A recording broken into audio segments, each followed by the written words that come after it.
वंदे मातरम साथियों, कैसे हैं आप सभी। मैं Viju Chaudhary Defence Journey YouTube channel पे एक बार आप सभी का हार्दिक स्वागत करता हूं।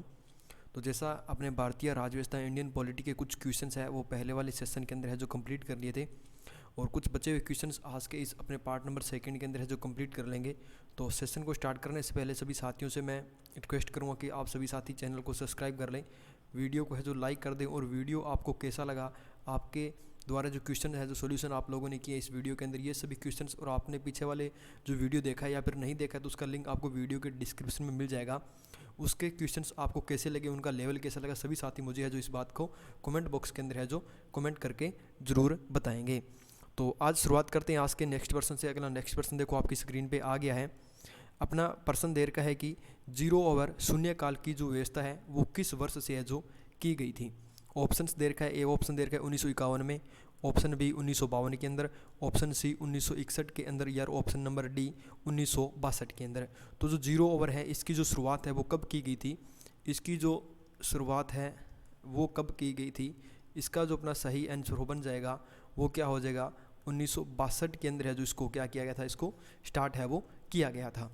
आगे बढ़ते हैं 27 नंबर प्रश्न देखते हैं। 27 नंबर प्रश्न देखो, यहाँ पर एक साइड के अंदर आपको कुछ आर्टिकल्स दे रखे हैं और दूसरी साइड आपको बताना है कि कौन सा आर्टिकल है जो मतलब किस आर्टिकल के अंदर किसका वर्णन है वो किया गया है।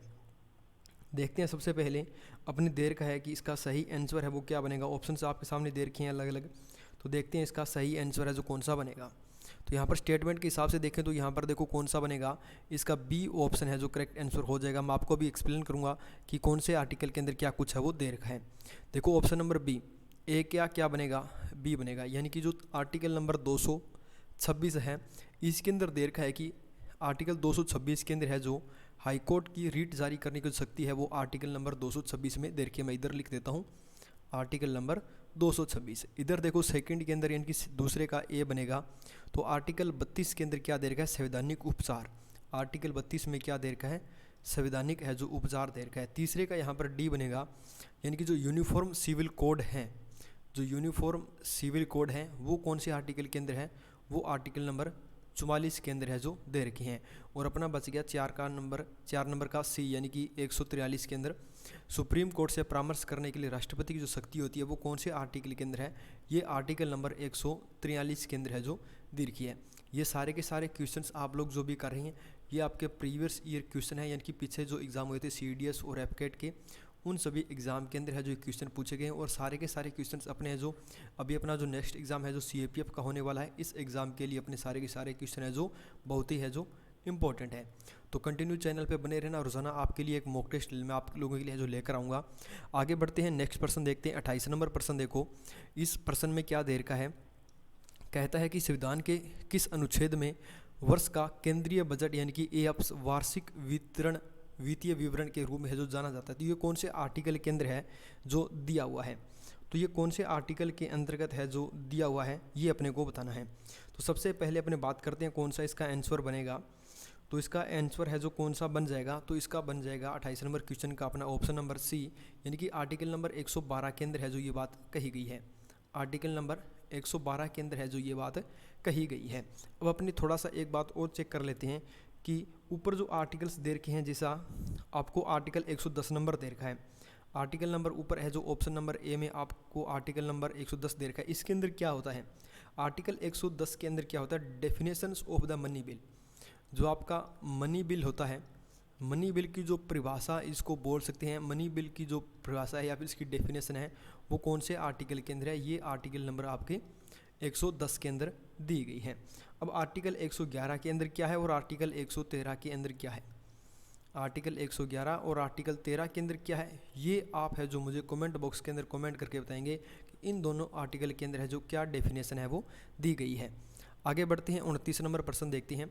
29 नंबर क्वेश्चन है वो क्या कहता है, दे रखा है कि भारत की संविधान की जो अपनी 11वीं अनुसूची है, 11वीं अनुसूची के द्वारा जो पंचायती राज संस्थाओं को न्यायगत किया गया है एक विषय है, वो इनमें से कौन सा है जो नहीं है, कौन सा है वो नहीं है, ये अपने को बताना है कौन सा इसमें से नहीं है। तो गैर पारंपरिक ऊर्जा संस्थान, सड़कें, उच्च शिक्षा या फिर पुस्तकालय। तो 11वीं अनुसूची के अंतर्गत है जो पंचायती राज संस्थाओं को एक है जो विषय कौन सा नहीं दिया गया है ये अपने को बताना है। तो वो विषय है जो कौन सा हो जाएगा, वो कौन सा हो जाएगा? 11वीं अनुसूची के अंतर्गत देखो बहुत सारे जो न्यायगत है जो कार्य है वो पंचायती राज संस्थाओं को दिए गए हैं। जैसे यहाँ पर है जो मैं आपको यहाँ पर है जो कुछ लिखकर बता देता हूँ। जैसा सबसे पहले अपने बात करें तो ऊर्जा के गैर परंपरागत स्रोत, ये है जो दिया गया है, इसके अंदर ऐड है, उनके लिए किया गया है।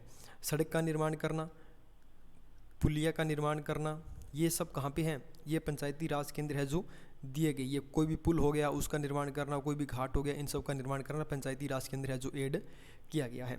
पुस्तकालय का निर्माण करना भी इसके अंदर है जो क्या किया गया है? अभी ऐड किया गया है।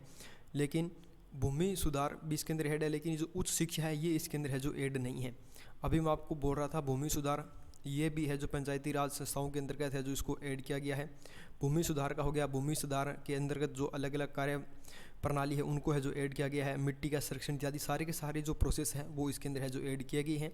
लेकिन जो ये हाई क्वालिटी की जो शिक्षा है, उच्च शिक्षा का जो प्रावधान है वो इसके अंदर है जो नहीं किया गया। और अनुसूची देख लेना यहाँ पर कौन सी है? 11वीं अनुसूची है जो आपकी हो जाएगी। 11वीं अनुसूची हो जाएगी, पंचायती राज संस्थाओं से संबंधित है जो हो जाएगी। तो सी ऑप्शन अपना इसका हो जाएगा। आगे बढ़ते हैं, नेक्स्ट प्रश्न देखते हैं। 30 नंबर प्रश्न देखो यहाँ पर है जो क्या कहता है कि लोकपाल संस्था के सर्जन की अनुशंसा सर्वप्रथम है वो किसके द्वारा है जो की गई थी? ऑप्शंस दे रखा है, विधि आयोग के द्वारा, सनातन समिति के द्वारा, सहाय आयोग के द्वारा, या फिर प्रशासनिक सुधार आयोग के द्वारा। तो 30 नंबर प्रश्न का अपना सही आंसर है वो क्या बनेगा? तो इसकी जो सर्वप्रथम है जो अनुशंसा है वो किसके द्वारा की गई थी? तो इसकी जो अनुशंसा है वो प्रशासनिक सुधार आयोग के द्वारा है जो की गई थी। कब की गई थी? नवंबर 1965 के अंदर। नवंबर 1965 के अंदर है जो इसकी द्वारा है इनकी अनुशंसा है वो की गई थी। तो आपका डी ऑप्शन यहाँ पे इसका सही उत्तर है जो बन जाएगा। आगे बढ़ते हैं, नेक्स्ट प्रश्न देखते हैं। 31 नंबर प्रश्न में दे रखा है कि निम्नलिखित में से कौन सी है जो भारत की संघीय प्रणाली की विशेषताएं हैं? स्वतंत्र न्यायपालिका, सिद्धांत की दृढ़ता, शक्तियों का विभाजन और द्विसदन। इनमें से सही कोड का चयन करना है। Option A, option B, option C और ऑप्शन डी। आपके सामने 4 अलग ऑप्शन दे रखे हैं। इनमें से आपको है जो कौन सी जो स्टेटमेंट इसको फॉलो करती है ये अपने को बताना है। तो 31 नंबर प्रश्न का अपना है जो कौन सा आंसर इसका हो जाएगा, कौन सा बनेगा इसके अंदर? एक तो देखो इसके अंदर स्वतंत्र न्यायपालिका है वो इसके अंदर ऐड है, तो अपना स्टेटमेंट फर्स्ट ये इसके अंदर ऐड होगा। और संविधान की जो शुरुआत है वो इसके अंदर नहीं ऐड इंक्लूड है, वो है यानी कि विशेषता है वो नहीं है। और शक्तियों का विभाजन इसके अंदर है जो किया गया है, तो ये अपना तीसरा स्टेटमेंट भी बनेगा। और द्विसदनीय है, अपने को पता है कि राज्यसभा और लोकसभा द्विसदन है, तो ये भी बनेगा। तो 1, 3, 4 यहाँ पर देखो ऑप्शन नंबर सी के अंदर है जो दे रखा है। 1, 3 और 4 ऑप्शन नंबर सी में दे रखा है, तो यही आपका है जो क्या बनेगा इसका सही उत्तर है जो बन जाएगा। आगे बढ़ते हैं, 32 नंबर प्रश्न देखो। 32 नंबर क्वेश्चन है वो दे रखा है कि किसी देश में पावर शेयरिंग क्यों वांछनीय है? स्टेटमेंट पहली स्टेटमेंट है सामाजिक समूहों के बीच संघर्ष की संभावना को कम करने के लिए, यह सुनिश्चित करने के लिए कि सार्वजनिक नीतियों का आकार देने में सभी के जो राय हो, और विभिन्न संस्थानों के बीच शक्ति का संतुलन है वो सुनिश्चित करने के लिए। तो कौन कौन सी स्टेटमेंट यहाँ पर सही है अपने को ऑप्शंस के हिसाब से बताना है। तो 32 नंबर प्रश्न का अपना जो सही आंसर है वो कौन सा बन जाएगा? इसके अंदर कौन सी स्टेटमेंट यहाँ पर सही बनेगी? तो इसका देखो, एक तो ये सुनिश्चित करने के लिए सार्वजनिक नीतियों का आकार देने के लिए जो सभी क्या होनी चाहिए, राय होनी चाहिए, सभी लोगों से इसके बारे में जानकारी मतलब पूछा जाना चाहिए। तो स्टेटमेंट नंबर 2 बन जाएगा इसका। और क्या बनेगा कि विभिन्न संस्थानों के बीच शक्ति का संतुलन करने के लिए भी है जो ये होता है। तो आपका स्टेटमेंट नंबर 2 और 3, तो आपका यहाँ पर कौन सा आंसर बनेगा? तो 32 नंबर प्रश्न का आपका यहाँ पर कौन सा बनेगा? इसके अलावा सामाजिक समूहों के बीच संघर्ष की संभावना को कम करने के लिए, मतलब सभी के सभी बनेगी। तो उपरोक्त सभी आपका ऑप्शन ऑल ऑफ दीज, ये ऑप्शन इसका सही आंसर है जो हो जाएगा ऑप्शन नंबर डी ऑप्शन इसका सही उत्तर है जो हो जाएगा। आगे बढ़ते हैं, 33 नंबर प्रश्न देखो। 33 नंबर क्वेश्चन के अंदर है जो क्या दे रखा है कि दबाव समूहों, प्रभावक समूहों के बारे में निम्नलिखित कथनों पर है जो विचार कीजिए। कुछ स्टेटमेंट्स दे रखी है कि लॉबिंग दबाव समूहों पर द्वारा है जो उपयोग की जाने वाली तकनीकी में से एक है। जो समूह औपचारिक रूप से संगठित होते हैं और पेशेवर रूप से नियोजित व्यक्तियों से मिलकर बने होते हैं, उन्हें एसोसिएशनल इंटरेस्ट ग्रुप है जो माना जाता है। भाषाई समूह है भारत में दबाव समूह में से नहीं है। तो कौन सी स्टेटमेंट यहाँ पर है जो सही है? ओनली 1 ओनली 2, 1, 2 और या फिर ओनली 3, इसमें से कौन सी स्टेटमेंट यहाँ पर है जो सही है अपने को बताना है। तो कौन सी स्टेटमेंट बनेगी कि लॉबिंग दबाव समूहों द्वारा उपयोग की जाने वाली तकनीक है उन्हीं में से क्या है, एक है। तो ये आपका एक ही स्टेटमेंट बनेगा, तो आपका ऑप्शन नंबर ए इसका सही आंसर है जो हो जाएगा। 34 नंबर प्रश्न देखो, यहाँ पर है जो 34 नंबर क्वेश्चन के अंदर है जो क्या देर का है। 34 नंबर क्वेश्चन है जो देर का है कि पंचायतें अनुसूचित क्षेत्रों तक विस्तार अधिनियम 1996 यानी कि 1996 के अंतर्गत है जो किस समिति की सिफारिश पर है जो लागू की गई थी। तो जो पंचायतें हैं जो अनुसूचित क्षेत्रों तक है जो विस्तार करती है, ये अधिनियम 1996 यानी कि आपका 1996 का जो विधायक अधिनियम था, ये कौन सी कमेटी की सिफारिश पर है जो इसको लागू किया गया था। तो इसको है जो कब लागू किया गया था, भूरिया कमेटी की सिफारिश पर, अशोका मेहता कमेटी की, या फिर जी वी के राव कमेटी, या फिर सादिक अली कमेटी। तो अपने इसका जो सही आंसर है वो क्या बनेगा, ये हो जाएगा कि जो कमेटी थी वो कौन सी कमेटी की सिफारिश पर इसको लागू किया गया था, भूरिया कमेटी। आपका ऑप्शन नंबर ए इसका सही उत्तर है जो बन जाएगा। आगे बढ़ते हैं, अगला प्रश्न देखो 35 नंबर क्वेश्चन है वो क्या कहता है कि निम्नलिखित में से किस अनुच्छेद में यह प्रावधान है वो किया गया है कि राष्ट्रपति पद के दौरान किसी भी राज्य में से किसी भी आपराधिक कार्रवाई को राष्ट्रपति या किसी राज्यपाल के विरुद्ध स्थापित या जारी नहीं रखा जाएगा। तो ये कौन से आर्टिकल के अंदर है इसको दिया गया है, कौन से आर्टिकल के अंदर इसको है जो वर्णन किया गया। तो आपका आर्टिकल नंबर 361 बन जाएगा। आर्टिकल नंबर 361 के अंदर है जो ये पूरा यहाँ से लेकर यहाँ तक है जो डेफिनेशन इसकी परिभाषा है वो आर्टिकल नंबर 361 के अंदर है वो दी गई है। आगे बढ़ते हैं, 36 नंबर प्रश्न देखो, यहाँ पर 36 नंबर क्वेश्चन है वो क्या कहता है कि निम्नलिखित में से कौन सा अनुच्छेद यह प्रदान करता है कि भारत के उपराष्ट्रपति राष्ट्रपति की अनुपस्थिति में राष्ट्रपति के रूप में कार्य करेंगे। कि जब राष्ट्रपति अनुपस्थित होगा, राष्ट्रपति एब्सेंट होंगे, तब जो वाइस प्रेसिडेंट है वो उनके रूप में कार्य कर सकता है। ये कौन से आर्टिकल के अंदर है जो लिखा गया है। तो 36 नंबर प्रश्न का है जो कौन सा आंसर इसका बनेगा, तो ये हो जाएगा आर्टिकल नंबर 65 के अंदर है जो ये बात है वो कही गई है। आर्टिकल नंबर 65 के अंदर है जो ये बात कही गई है। तो अपना ऑप्शन नंबर बी इसका सही उत्तर है जो हो जाएगा। 37 नंबर प्रश्न देखते हैं। 37 नंबर प्रश्न देखो, यहाँ पर देर का है कि अस्थायी अध्यक्ष के संदर्भ में निम्नलिखित में से कौन सा कथन है जो सही है कि वह पिछली लोकसभा का स्पीकर होता है, वह सदन के सदस्यों द्वारा नामित किया जाता है, वह फ्लोर टेस्ट यानी कि विश्वास मत का संचालन करता है, या फिर वह अध्यक्ष और उपाध्यक्ष की अनुपस्थितियों में है जो क्या करता है, अध्यक्ष के रूप में कार्य करता है। आपको अस्थायी अध्यक्ष के संदर्भ में स्टेटमेंट कौन सा सही है ये अपने को बताना है। तो वह विश्वास मत जो होता है उसी का क्या करता है भाई, संचालन है जो करता है। तो आपका ये सी स्टेटमेंट इसका सही आंसर अपना है जो ये हो जाएगा। 38 नंबर प्रश्न देखते हैं। 38 नंबर प्रश्न देखो, यहाँ पर कहता है कि भारत के नियंत्रक और महालेखा परीक्षक द्वारा किसी संस्था का पूर्ण रूप से या फिर प्रत्यक्ष ऑडिट है वो किया जाता है। तो भारतीय खाद्य निगम का, दामोदर वैली कॉरपोरेशन का, या फिर भारतीय स्टेट बैंक का, या फिर भारतीय जीवन बीमा निगम यानी कि आपका LIC का। तो कौन सा इसका सही आंसर है जो हो जाएगा।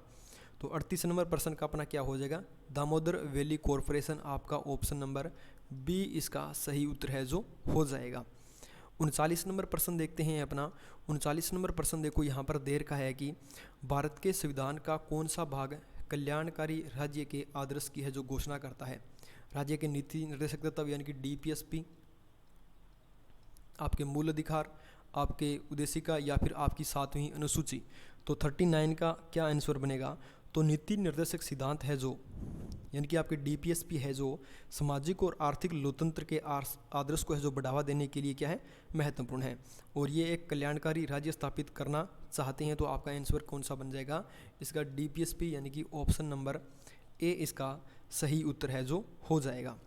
आगे बढ़ते हैं अपने 40 नंबर प्रश्न देखते हैं। 40 नंबर प्रश्न देखो, यहाँ पर देर का है कि मौलिक कर्तव्यों के संबंध में निम्नलिखित कथनों पर विचार कीजिए।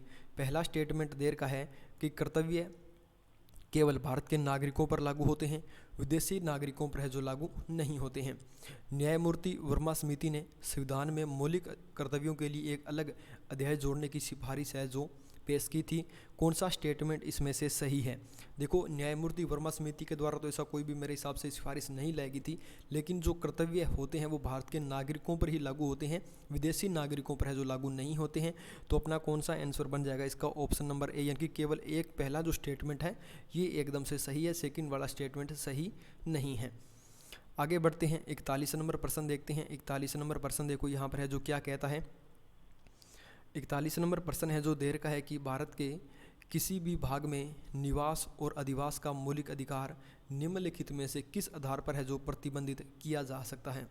अल्पसंख्यकों की हितों की रक्षा के संबंध में, किसी भी अनुसूचित जनजाति के हितों की रक्षा के संबंध में, सामान्य जन का हित, या फिर बी ऑप्शन सी, यानी कि ये दोनों मिक्स भी हो सकती हैं। तो देखते हैं इसका सही आंसर है जो कौन सा हो जाएगा। तो अनुच्छेद 19 के तहत जो भारत के किसी भी भाग के अंदर है जो निवास और अधिवास के लिए प्रत्येक नागरिक को है जो क्या है अधिकार है वो दिया गया है। कौन से आर्टिकल के तहत? आपका आर्टिकल कौन सा बनेगा? 95 ये आर्टिकल बन जाएगा। और इसके अंदर है जो आंसर आपका कौन सा हो जाएगा? तो डी ऑप्शन, यानी कि अनुसूचित जनजाति के हित के रक्षा के लिए और सामान्य जन का हित, दोनों इसके अंदर है जो इंक्लूड होंगे। तो अपना बी और सी जो ऑप्शन नंबर डी में दे रखा है, ऑप्शन नंबर डी में दे रखा है, तो ये अपना इसका सही उत्तर है जो हो जाएगा। आगे बढ़ते हैं, 42 नंबर प्रश्न देखो। 42 नंबर प्रश्न में दे रखा है कि कुछ मामलों में गिरफ्तारी और निरोध के विरुद्ध संरक्षण निम्न में से किस श्रेणी के अंदर आता है? अगर आपने जो समानता के अधिकार हैं, स्वतंत्रता के अधिकार हैं, शोषण के विरुद्ध अधिकार हैं, या फिर संवैधानिक उपचारों के अधिकार, इनमें से किसके बारे में अगर आपने अच्छे से अध्ययन किया है तो आप इसका सही आंसर है वो कर सकते हैं। तो कौन सा बनेगा? आपका जो स्वतंत्रता का अधिकार है वो इसी के अंतर्गत है जो क्या है ये आ जाएगा। और आर्टिकल कौन सा होगा? आपको आर्टिकल भी पता होना चाहिए। ये आर्टिकल आपका 22 होता है। आर्टिकल नंबर कौन सा होगा? 22 होता है। और स्वतंत्रता के जो आर्टिकल होते हैं वो कौन कौन से के अंतर्गत आते हैं? ये आपके 19 से 22 के बीच के अंदर है जो क्या होते हैं भाई आते हैं। ठीक है, आगे बढ़ते हैं। आगे अपने देखते हैं अगला अपना प्रश्न। नेक्स्ट प्रश्न है वो क्या कहता है? 43 नंबर प्रश्न देखो यहाँ पर देर का है कि निम्नलिखित कथनों पर है जो विचार विमर्श कीजिए। पहला स्टेटमेंट देर का है कि मंत्रिपरिषद सम्मिलित रूप से राज्य की विधान परिषद के प्रति है जो उत्तरदायी होती है। किसी भी मंत्री के अपने कार्यालय में प्रवेश करने से पहले राज्यपाल उसे शपथ दिलवाता है। कौन सा स्टेटमेंट यहाँ पर है जो गलत है? तो देखो कौन सा स्टेटमेंट यहाँ पर गलत है कि राज्य की विधान परिषद के जो प्रति है जो उत्तरदायित्व होता है और वो अपने कार्यालय में प्रवेश करने से पहले राज्यपाल है जो उसे शपथ है वो दिलाता है। तो देखो राज्यपाल उसे शपथ कब दिलवाता है? जब वो कार्यभार को ग्रहण करता है, या फिर कब करता है? लेकिन इसका स्टेटमेंट अपना सही ए बनेगा कि जो मंत्री परिषद होती है वो सम्मिलित रूप से राज्य की विधान परिषद के प्रति क्या होती है? उत्तरदायित्व है जो होती है। तो अपना ऑप्शन नंबर ए इसका सही आंसर है जो हो जाएगा। आगे देखो 44 नंबर प्रश्न है वो क्या कहता है? निम्नलिखित में से कौन सी अनुसूची को 42वें संवैधानिक संशोधन अधिनियम के द्वारा है जो जोड़ा गया था? जब 52वां संविधान संशोधन हुआ था उसके अंतर्गत कौन सी अनुसूची को है वो जोड़ा गया था, ये अपने को बताना है। तो 44 नंबर प्रश्न का हो जाएगा कि जब 1985 के अंदर 52वां संविधान संशोधन है वो हुआ था, उस समय कौन सी अनुसूची को है जो ऐड किया गया था? 11वीं अनुसूची को ऐड किया गया था। और 11वीं अनुसूची है वो किस से संबंधित है? जो आपके राजनीतिक पार्टियां हैं उनके दल बदल से इसका है जो क्या है भाई संबंध है। दल बदल से है जो इसका क्या है संबंध है। आगे बढ़ते हैं 45 नंबर प्रश्न देखते हैं। 45 नंबर प्रश्न है वो देर का है कि भारत के प्रधानमंत्री किसके पदेन अध्यक्ष है वो नहीं है? राष्ट्रीय विकास परिषद के, राष्ट्रीय एकता परिषद के, नन ऑफ दीज, या फिर अंतर्राज्यीय परिषद के। तो 45 नंबर प्रश्न का अपना जो सही आंसर है वो क्या बनेगा कि इसमें से कोई नहीं, इसके भी नहीं, इसके भी नहीं, इसके भी नहीं। तो कौन सा आंसर बनेगा? Some power of prime ministers of होती है कि पीएम ऑफ इंडिया होते हैं वो ex office chairman of the किसकी होती है? प्लानिंग कमीशन, जो आपका नीति आयोग होते हैं उसके अध्यक्ष के रूप में वो कार्य करते हैं। ठीक है, आगे बढ़ते हैं। 46 नंबर प्रश्न देखो, यहाँ पर आपको बताना है कि न्यायिक निकाय के विरुद्ध निम्नलिखित में से कौन सी रिट है वो जारी की जाती है? परमादेश जारी की जाती है, प्रतिषेध जारी की जाती है, उत्प्रेषण की जाती है, या फिर इसमें से कोई नहीं, या फिर कौन सी की जाती है? ये अपने को बताना है।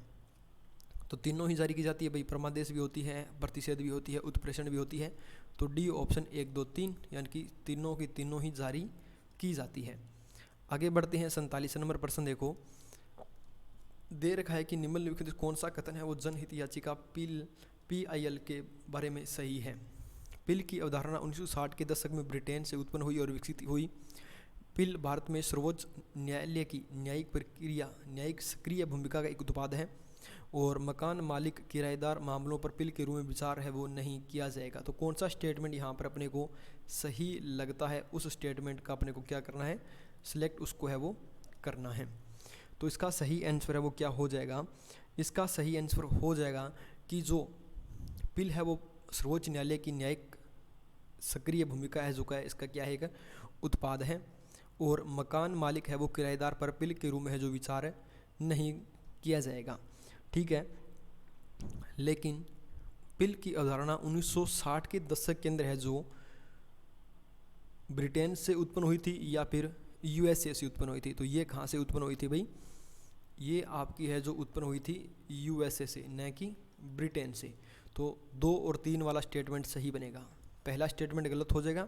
बी ऑप्शन आपका, जिसके अंदर दूसरा और तीसरा दोनों स्टेटमेंट आपके सही हो जाएंगे। आगे बढ़ते हैं 48 नंबर प्रश्न देखो, कहता है कि महादई नदी विवाद किन 2 राज्यों के बीच में है।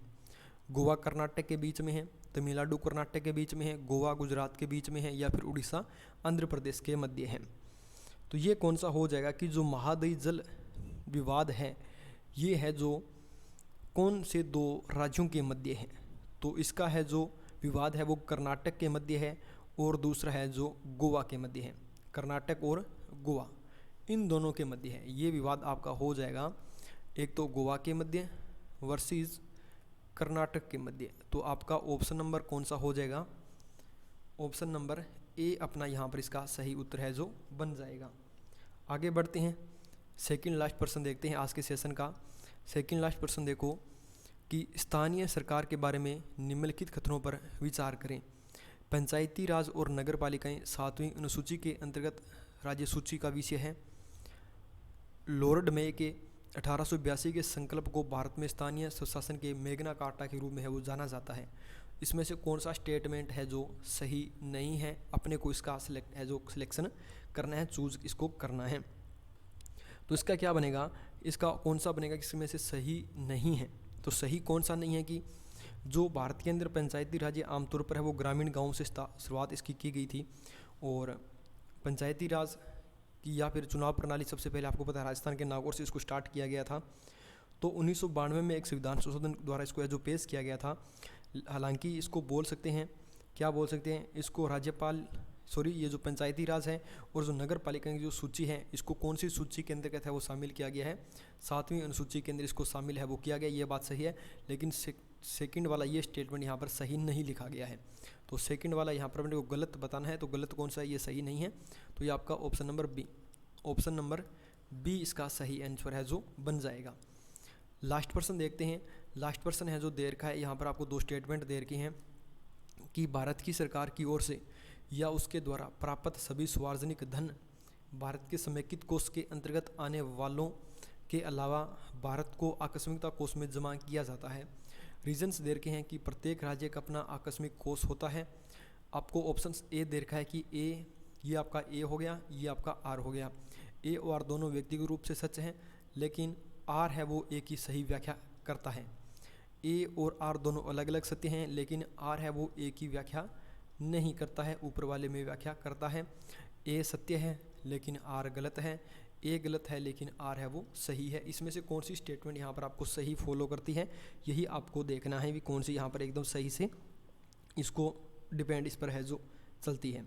तो कौन सा हो जाएगा अपना इसका डी ऑप्शन, यानी कि ऑप्शन नंबर जो ए है, ये अभी कथन जो ए है ये तो अपना गलत है, लेकिन जो आर है वो सही है। हर राज्य का अपना आकस्मिक कोष है वो अलग अलग होता है, लेकिन उसके अंदर भारत के आकस्मिक कोष में उसको जमा नहीं किया जाता। ठीक है, ये बनेगा। तो आपका ऑप्शन नंबर कौन सा हो जाएगा, इसका डी ऑप्शन अपना इसका सही आंसर है जो हो जाएगा। तो साथियों, अपने हैं जो 2 सेशंस कंप्लीट कर लिए थे। पहले सेशंस के अंदर मैंने आपको 1 से लेकर 25 तक के कुछ क्वेश्चंस अपने सॉल्यूशन किए थे। दूसरे के अंदर अपने 26 से लेकर 50 तक के क्वेश्चन को सॉल्यूशन कर लिया। पहले का जो लिंक है आपको वीडियो के डिस्क्रिप्शन में मिल जाएगा, और सेकंड का लिंक भी मैं दोबारा से आपको वीडियो के डिस्क्रिप्शन के अंदर है जो ऐड कर दूंगा। और इसकी अगर आप पूरी की PDF लेना चाहते हैं तो आपको हमारा टेलीग्राम चैनल है वो ज्वाइन कर लेना है, जिसका लिंक भी आपको वीडियो के डिस्क्रिप्शन बॉक्स के अंदर देखा है। PDF प्लस आपको मतलब इसकी जो सॉल्यूशन है पूरा का पूरा सॉल्यूशन आपको इस PDF के अंदर है जो प्रोवाइड है वो करवाया जाएगा। कल आने वाला जो सेशन है वो भी अपना है जो पॉलिटी से संबंधित रहेगा, यानी कि अपने 50 क्वेश्चंस और अपने हैं जो डिस्कस करने वाले हैं, जो पॉलिटी से संबंधित है वो रहने वाले हैं। और ये सारे के सारे जितने क्वेश्चंस हैं ये अपने CDS एग्ज़ाम के लिए, आपके अपने हैं जो एफकेट एग्ज़ाम के लिए और अपने CFF एग्ज़ाम के लिए है जो सारे के सारे प्रीवियस ईयर क्वेश्चनों पर है जो डिस्कस करने वाले हैं, और जो अपने अभी एग्ज़ाम के लिए बहुत ही है जो इम्पोर्टेंट है। तो सभी साथी फटाफट से चैनल को है जो सब्सक्राइब कर देंगे, वीडियो को है वो लाइक कर देंगे, और आपको सेशन कैसा लगा, इसके अंदर क्वेश्चन पूछे गए थे, उन क्वेश्चनों में से आपके क्या क्या आंसर है और आपका इसके अंदर क्या स्कोर रहा है, सारे के सारे साथी मुझे है जो कमेंट बॉक्स के अंदर है जो कमेंट करके है वो ज़रूर बताएंगे। सभी साथियों को मेरा वंदे मातरम, जय हिंद, जय भारत।